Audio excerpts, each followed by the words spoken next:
Good morning সবাইকে। তো আজ আমরা যাচ্ছি আরাকু। ভাইজাগ থেকে এখন আরাকু যে কিরান্ডুল এক্সপ্রেস সেটা এখন ধরবো। তো ট্রেন ছাড়বে 7টার সময়। তো আমরা অন টাইম পৌঁছেও গেছি। আমাদের গাড়ি পৌঁছে দিয়ে গেল স্টেশনে, আর এই গাড়ি চলে যাবে একদম বোরাকেপস। বোরাকেপস গিয়ে আমাদেরকে ওখান থেকে পিক আপ করবে, পিক আপ করে পুরো আরাকু ট্যুর করিয়ে আবার ওই গাড়ি আমাদেরকে বিকালে নিয়ে আসবে। আমরা যাওয়ার সময়টা ট্রেনে যাবো এবং আসার সময়টা আমরা বাস, আমাদের যে গাড়ি আছে রিজার্ভ গাড়ি, সেই গাড়িতে করে চলে আসবো। তবে আমরা ভিস্টাডোম কোচ কিন্তু পাইনি, আমরা 2S নর্মাল রিজার্ভেশন করেছিলাম। তো যথেষ্ট ভালো, সেক্ষেত্রে কোনো ইস্যু নেই, কারণ 2S এর যে সিট সেটাও স্লিপার সিটই আছে। তো আপনাদেরকে একটু দেখাই, ভিস্টাডোম যেহেতু অনেক আগে থেকে বুকিং করতে হয়, না হলে পরে কিন্তু ভিস্টাডোমের টিকিট আপনারা পাবেন না। তো যখন এই ট্রেনের টিকিট বুক করবেন তখন একটু আগে থেকে একটু মাথায় রাখবেন, যাতে মানে ভিস্টাডোম কোচের ক্ষেত্রে। তো চলুন এবার আমি সিটটা দেখাই যে 2S এর সিটটা কিরকম আছে। খুব বেশি ভিড় হয় না এই ট্রেনে, ট্রেনটা এমনি ফাঁকাই থাকে। আর মানে জেনারেলও যদি আপনি সকালে আসেন তাতে আপনি সিট পেয়েই যাবেন, কোনো প্রবলেম নেই। হচ্ছে আমাদের দেখুন D2 টুরিস্ট কোচ। দেখুন বাথরুম থেকে শুরু করে সবই বেশ সুন্দর, এমনি কোনো প্রবলেম নেই, সবই কিন্তু স্লিপার সিট। সেক্ষেত্রে কিন্তু কোনো ইস্যু নেই যে বসার ক্ষেত্রে বা সিটের ক্ষেত্রে, এবং ফাঁকা ট্রেন, ফাঁকা ট্রেন, কিন্তু খুব বেশি লোক কিছু নেই, ঠিক আছে। হ্যাঁ, বাঙালি যেখানে আসবে সেখানে একটু গন্ডগোল হচ্ছে। আমাদের এই পাশে যারা আছেন তারা একটু করছেন নিজেদের মধ্যে কথাবার্তা। তো যাই হোক, টুরিস্ট প্লেস মানেই কিন্তু সেখানে বাঙালি আছেই। গতকাল রাতে আমি একটু ট্রাই করেছিলাম যে আরকে বিচের সামনে যে বাঙালি হোটেলটা আছে নিরালা সৈকতে, তার খাবারটা, কিন্তু খাবার কিন্তু একদমই কোয়ালিটি ভালো নয়। মানে সাউথ ইন্ডিয়ান টাচ কিন্তু খাবারে রয়েছে, মানে তরকারি আপনি যেটাই খান নিরালা সৈকতে, খাবার কিন্তু একদম মানে ভালো নয়। তবে সেক্ষেত্রে আপনি বাঙালি হোটেল বলতে আমি যেটা বুঝলাম সেটা নিমন্ত্রণ ইন, যেটা এই হোটেলটা খুব ভালো হোটেল, মানে অ্যাকচুয়াল অনেকটাই ভালো কোয়ালিটি, কিন্তু এই নিরালা সৈকতে কিন্তু খুব একটা বেটার নয়। তো চলুন আজকের এই থ্রিলিং জার্নি আপাতত শুরু করা যাক, আর ট্রেন ছাড়লে আমি আবার আসতে আপনাদের সাথে। ট্রেন অনেক লেট, এখনো পর্যন্ত ছাড়েনি। বিশাখাপত্তনমে ট্রেন দাঁড়িয়ে আছে, 7টায় টাইম, এখন টাইম হয়ে গেছে দেখুন 7টা 42, একদম বাজে এখন 7টা 42, কিন্তু এখনো পর্যন্ত ট্রেন কিন্তু ছাড়েনি। এখানে অনেকটা লেট করে দিল, জানি না কিভাবে টাইম পাবো। এত লেট হলে পরে আমরা স্পট গুলো কি করে কভার করবো পুরো দিনে, সেটাই ভাবছি। সকালে এত তাড়াতাড়ি করে উঠে আসলাম, কিন্তু ট্রেন তো কোনো ছাড়ার নাম নেই। এই অবশেষে ট্রেন ছাড়লো, প্রায় 50 মিনিট লেটে আমরা বিশাখাপত্তনম থেকে ছেড়ে গেলাম। তো চলুন এবার সেই অ্যাডভেঞ্চারাস জার্নি আমাদের শুরু হচ্ছে। তো সাথে থাকবেন, অবশ্যই এই জার্নিটা আপনারা দেখবেন এবং আপনাদেরকে আমি সবকিছুই দেখাবো।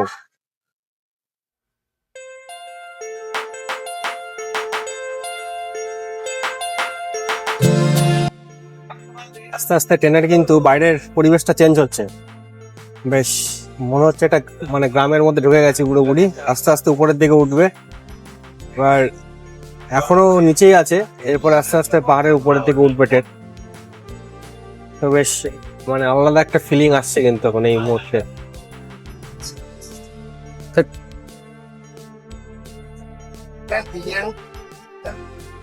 ভারতের ট্রেন যাত্রার মধ্যে একটা আলাদা ম্যাজিক আছে, আর আজকের এই যাত্রাটা কিন্তু সত্যি অসাধারণ। আজ আমরা চলেছি সেই আরাকু ভ্যালির পথে। দেশের সবচেয়ে সুন্দর যে ট্রেন রুটগুলো তার মধ্যে কিন্তু এটা একটা। আর বিশ্বাস করুন, এটা কিন্তু শুধু একটা যাত্রা না, এটা আমাদের কাছে একটা আলাদাই অনুভূতির সঞ্চার করেছে। আর এই রাস্তার মেন অ্যাডভেঞ্চার হলো এর অসংখ্য টানেল, যেটা পাহাড়ের নিচ দিয়ে চলে গেছে।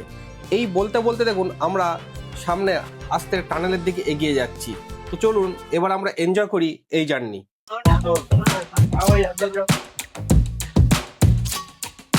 ওয়াও!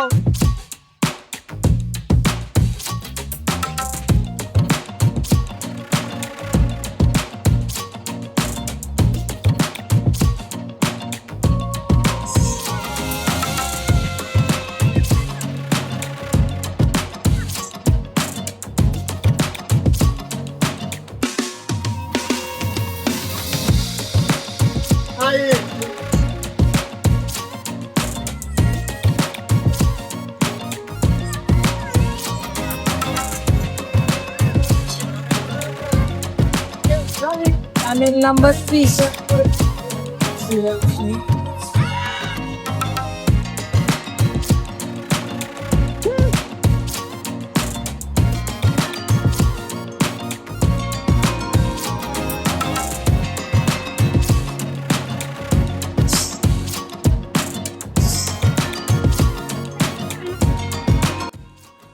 বিশাখাপত্তনম থেকে 115 কিলোমিটার পথ অতিক্রম করে আমরা আজ পৌঁছে যাব আরাকুতে।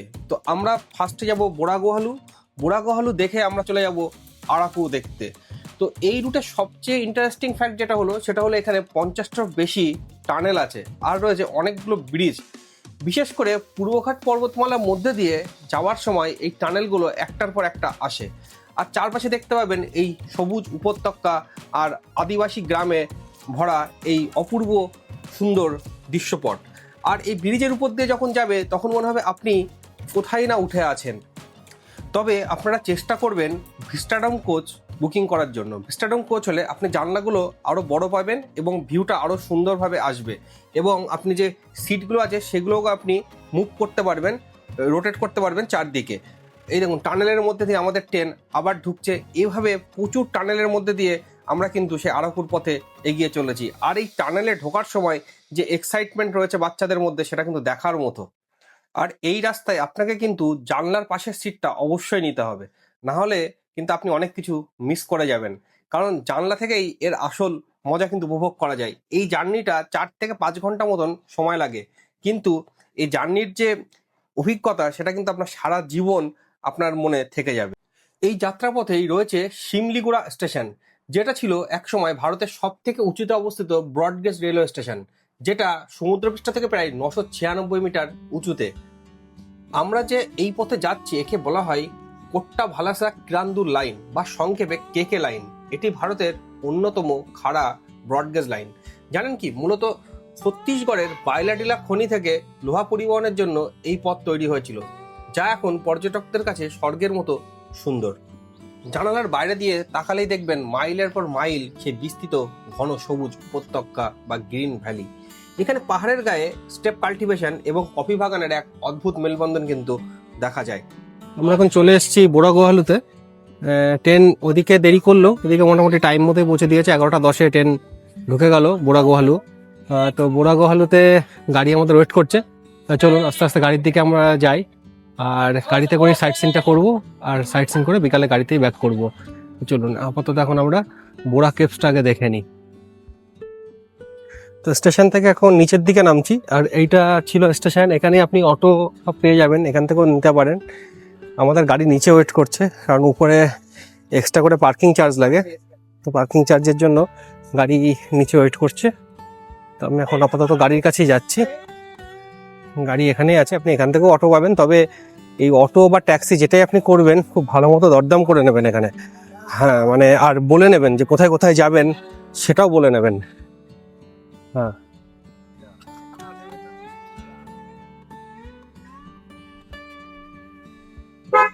তো আমরা এখন যাচ্ছি বোরা কেভসের দিকে। বোরা কেভস সামনেই আছে। গাড়ির ভালো ভিড় আছে বেশ, দেখতে পাচ্ছি। তবে গাড়ি কিন্তু আপনারা ভাইজ্যাগ থেকেই যদি বুক করে আসেন সেটা সব থেকে ভালো। এখানে কিন্তু গাড়ির প্রচুর রেট। হ্যাঁ, একদম ভাইজ্যাগ থেকে আসবেন সেটাই ভালো, এবং সেই ক্ষেত্রে আপনার কোনো টেনশনও থাকবে না যে ট্রেন লেটে আসলে আপনাকে পুরোটা কভার করে ভাইজ্যাগ ব্যাক করবে গাড়ি। তো গাড়ির পার্কিং এই পর্যন্তই, এরপর আর গাড়ি যাবে না। তো আমরা এখান থেকে এবার বাই ওয়াকিং এ যেতে হবে আপনাকে। আর এই যাওয়ার সময় আপনি এখানে ব্যাম্বু চিকেনটা অর্ডার করে দিয়ে যেতে পারেন, আর ফেরার সময় আবার ওটা রেডি থাকবে, আপনি খেয়ে নেবেন।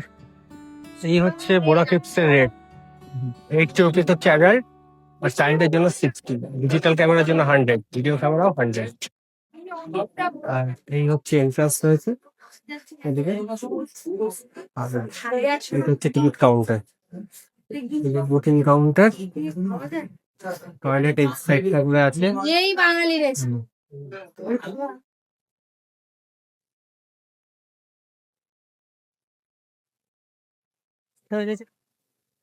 তো আমরা এখন বোরা কেভসের টিকিট কেটে ভেতরে এন্ট্রি নিলাম। তো এই রাস্তাটা দিয়ে গিয়ে তারপরে কেভসের কাছে আমরা পৌঁছাবো। রাস্তাটা বেশ ভালো, বেশ ছায়া ছায়া আছে, কোনো রোদ নেই। তবে গাড়িটা এই টিকিট কাউন্টার মতো আসতে পারে খুব ভালো হতো, কারণ অনেকটাই উপরে উঠতে হয় এবং রাস্তায় প্রচন্ড রোদ।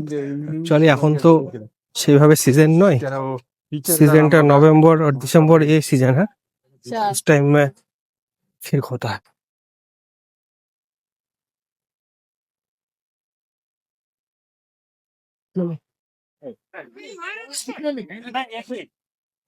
वेरी डेंजरस मुश्किल रास्ता नहीं है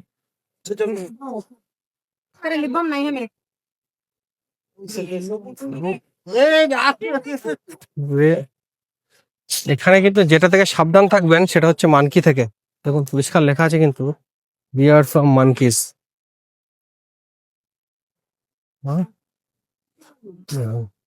লেখা আছে অন্তত। খুব সাবধান, মানকি থেকে সাবধান থাকবেন। এখানে আছে অলরেডি, দেখে শুনে। এসো এসো চলে এসো।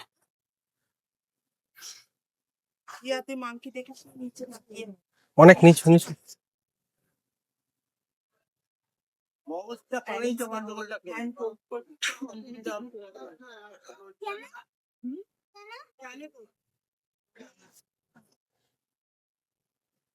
এই হচ্ছে সেই বোরা কেভস, যেটা দেখার জন্য এত দূর আসলাম। বিশাল বড় বোরা কেভস,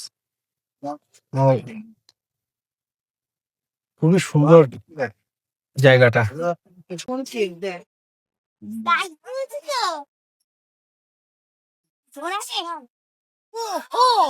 সেই বড়া কি বড়া কেভস,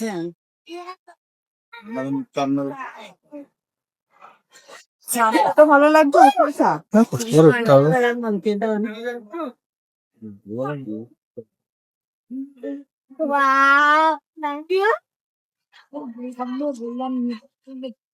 আমি কেন বলবো আমার আমার দরকার কি জানো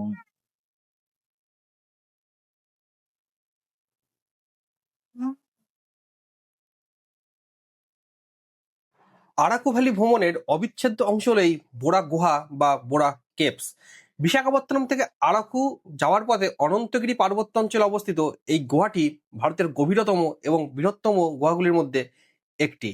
সমুদ্রপৃষ্ঠ থেকে প্রায় 705 মিটার উঁচুতে অবস্থিত এই গুহাটি প্রায় 15 কোটি বছরের পুরনো বলে ধারণা করা হয়। 1807 সালে ব্রিটিশ ভূতাত্ত্বিক উইলিয়াম কিং এটি আবিষ্কার করেন।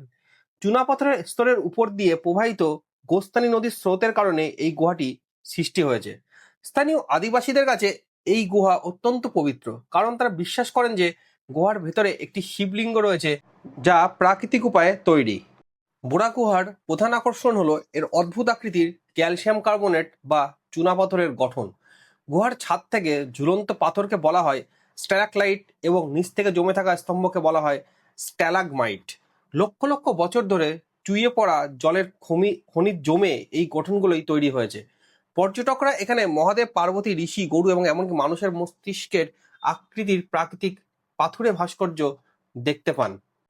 এখানে এপিটিডিসি বা অন্ধ্রপ্রদেশ যে পর্যটন দপ্তর, তারা এর মধ্যে কিন্তু এক রঙিন আলো চমৎকার ব্যবস্থা করেছে। এই আলোর খেলা পাথরের স্তম্ভগুলির উপর যখন পড়ে তখন কিন্তু এক মায়াবী ও অপার্থিব পরিবেশের সৃষ্টি হয়। গুহাটি প্রায় 80 মিটার গভীর এবং এর প্রবেশপথ বিশাল। ভেতরে পাথরের সিঁড়ি দিয়ে ওঠানামা করা এক রোমাঞ্চকর কিন্তু অভিজ্ঞতা। তবে এখানে স্থানীয় আদিবাসীদের মধ্যে কিন্তু একটা প্রচলিত গল্প আছে যে বহু বছর আগে এক রাখালের গরু চড়াতে চড়াতে পাহাড়ের এই গর্তে পড়ে যায়।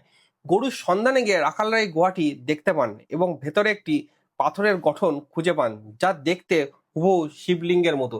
সেই থেকে এটি কিন্তু একটি ধর্মীয় গুরুত্ব এই গুহা লাভ করেছে।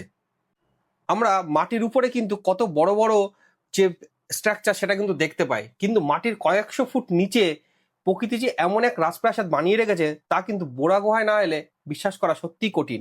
এই অন্ধকার আর আলো রহস্যময় জগৎ কি আপনাদের রোমাঞ্চিত করলো? তাহলে কিন্তু কমেন্টে অবশ্যই জানাবেন। আর আমার চ্যানেলটিকে একটু সাবস্ক্রাইব করতে কিন্তু আপনারা ভুলবেন না। আর ভালো লাগলে ভিডিওটিকে অবশ্যই লাইক করবেন।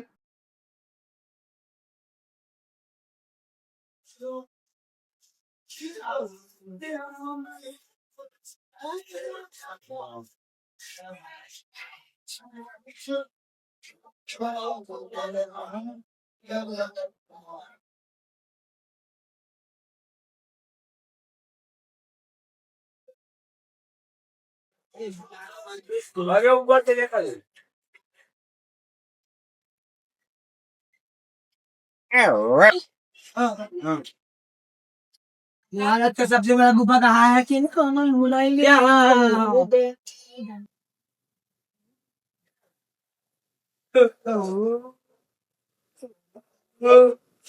যত নিচে নামছি মনে হচ্ছে শেষই হচ্ছে না, নিচে আরো আছে আরো আছে, এরকম একটা ব্যাপার।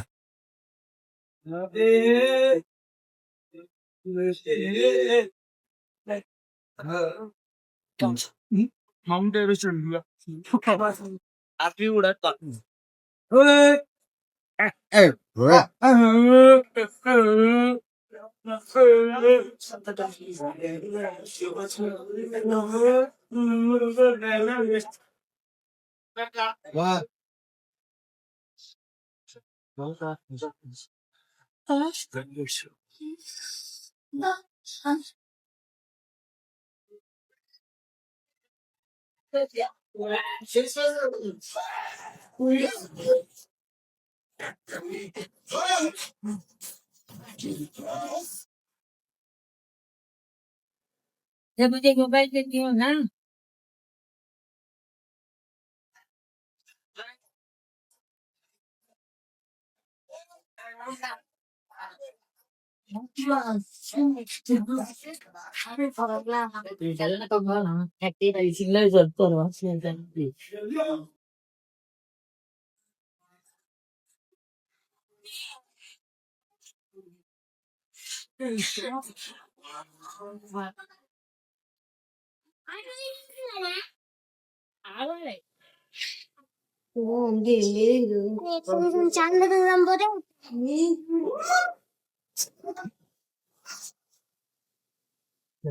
গুহার ওই একটা পার্ট, এইটা একটা বিশাল পার্ট এদিকে রয়েছে, যেটা কিন্তু ওদিক থেকে আমরা বুঝতেই পারিনি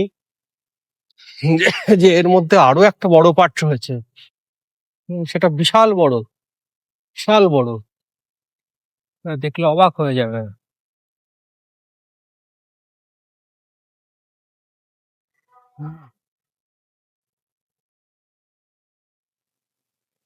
এর মধ্যে আপনারা শুনতে পাচ্ছেন শুধু চামচিকির আওয়াজ পাচ্ছি কিন্তু আমরা। হ্যাঁ, বাদুড় আর চামচিকি কিন্তু শুধু রয়েছে, বোঝাই যাচ্ছে। মানে একটা গা চমচম কিন্তু ব্যাপার আছে।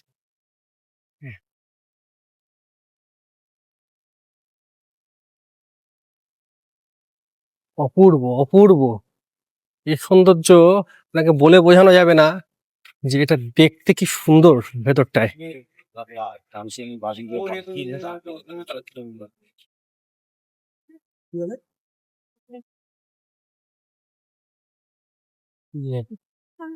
দেখুন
বোরা কেভস থেকে বেরিয়েই কিন্তু আপনারা পেয়ে যাবেন এই বিভিন্ন ঘর সাজানোর জিনিসের দোকান। এখানে লোকাল হ্যান্ডক্রাফটের প্রচুর দোকান রয়েছে, যেখান থেকে আপনারা কিন্তু কেনাকাটা করতে পারেন। তবে দাম কিন্তু অনেকটাই এখানে অন্য জায়গা থেকে বেশি আছে, তবে জিনিসগুলো কিন্তু দেখতে খুবই সুন্দর।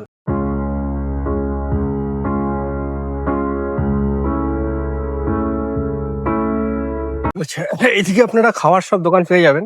এখানে দেখুন বাঙালি একটা হোটেল আছে, অ্যাকচুয়ালি সবই বাঙালি বলে, কিন্তু বাঙালি কিন্তু খাবার সেভাবে নেই, সবই একটু সাউথ ইন্ডিয়ান টাচ কিন্তু সব খাবারেই রয়েছে। তো আর ব্যাম্বু চিকেন যেটা হয় সেটা বোরা কেভসের সামনে আছে। তো কাল যেহেতু শিবরাত্রি গেছে, তো ব্যাম্বু চিকেনের সব দোকানই প্রায় আজ বন্ধ। তো আমরা আরাকুর দিকে যাচ্ছি, আরাকুতে দেখবো যে ব্যাম্বু চিকেন পাওয়া যায় কিনা। তো এই সাইডে আপনি সব হোটেলই পেয়ে যাবেন খাওয়ার জন্য। ওকে, এখন যাবো আমরা অনন্তগিরি ওয়াটারফলস।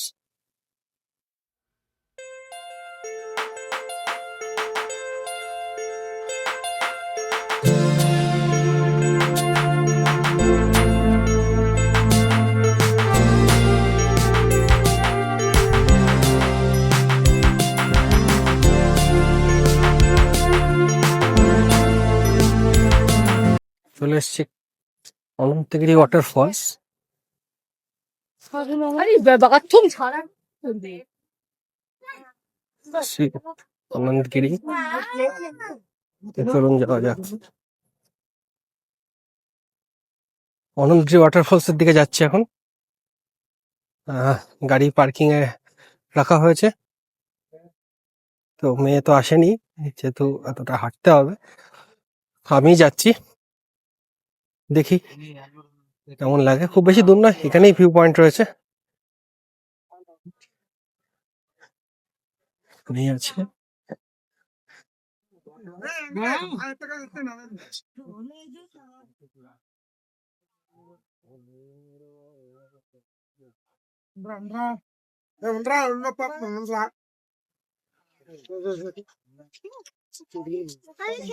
একটা রাস্তা নেমে যাচ্ছে।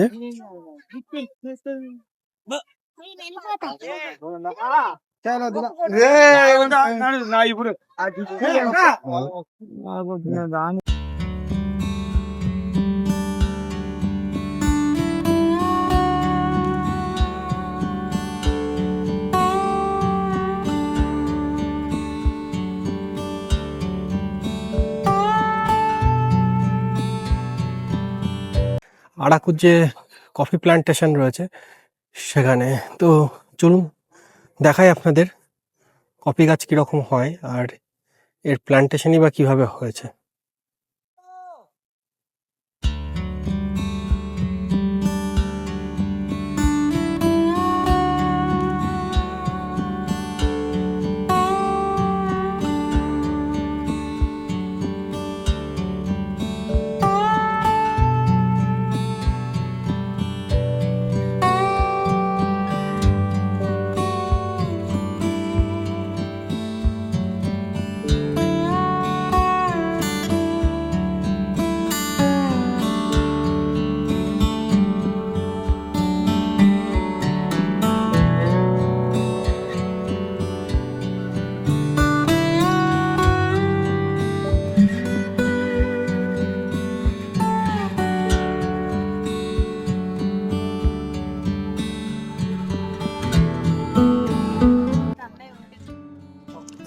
এটা হচ্ছে একটা ভিউ পয়েন্ট আরাকু যাওয়ার পথে।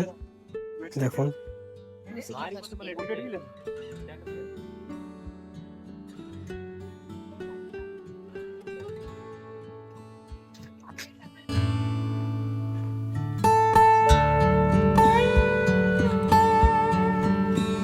তো আমরা এখন চলে আসলাম আরাকুতে ট্রাইবাল মিউজিয়াম। ট্রাইবাল মিউজিয়ামের টিকিট নিল অ্যাডাল্টদের জন্য 60 টাকা করে আর চাইল্ডের জন্য 30 টাকা, মানে আমাদের তিনজনের 150 টাকা লাগলো। তো চলুন মিউজিয়ামের মধ্যে যাই, যদি ক্যামেরা অ্যালাউ থাকে তো আমি আপনাদেরকে দেখাবো কি আছে না আছে।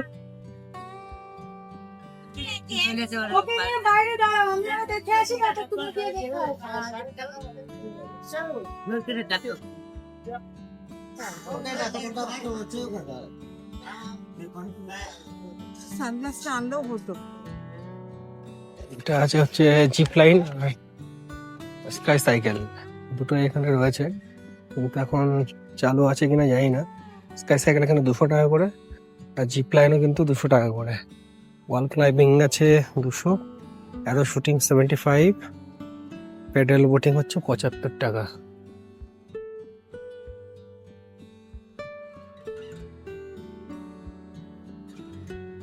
আছে হলো এগ্রিকালচার টুলস গ্যালারি, দেখি কি আছে ভেতরে। আচ্ছা হলো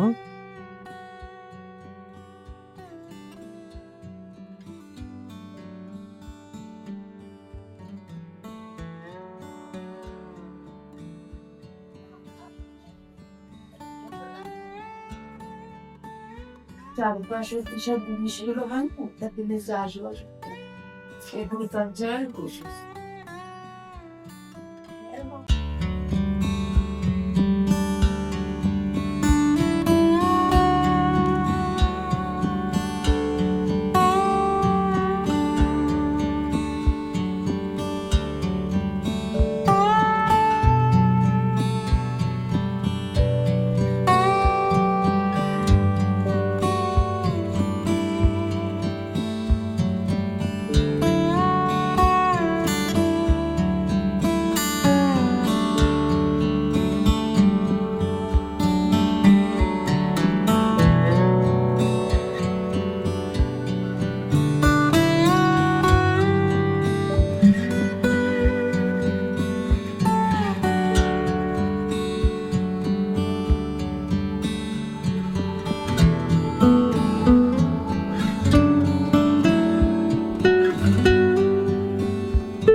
আরাকুর স্পেশাল ব্যাম্বু চিকেন।